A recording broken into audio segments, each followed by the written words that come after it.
ladies and gentlemen, I am Ms. Rania Hashmat, your social studies teacher. You are totally missed. Please stay home to be safe and sound. Today we're going to continue our new lessons in the fourth quarter. Last time we took the first Punic War and the second Punic War. Today we are going to deal with the last Punic War, which was the third one. Don't forget that the Punic Wars were a series of wars between Rome and Carthage.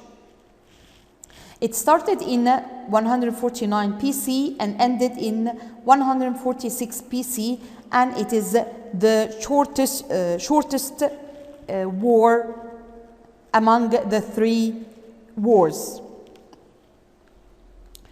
What happened? Let's start. But before we start, I have to remind you of something very important.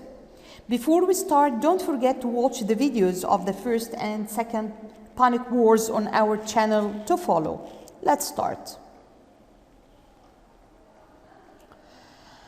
The ancient Romans fought many battles and wars to expand and protect their empire. There were also civil wars where Romans fought Romans so as to gain power. The three Punic Wars were the major wars that the Romans fought. 50 years later, the Romans fought their third and final battle with Carthage. What happened? The Roman politicians called for a complete destruction of Carthage. Okay?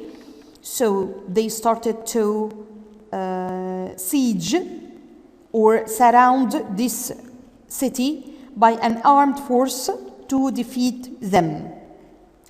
In spring 146 BC, they invaded Carthage and burned it to the ground and sold its entire population into slavery.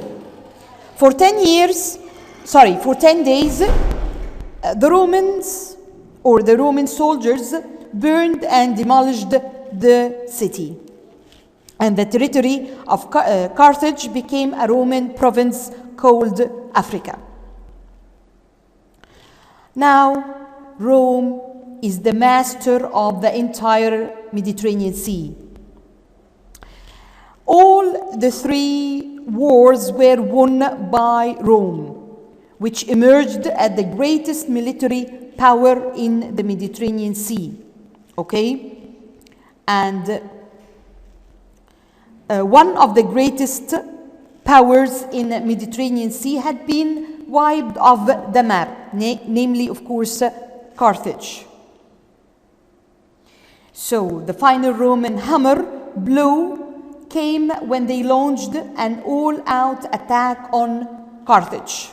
Okay? What happened after that?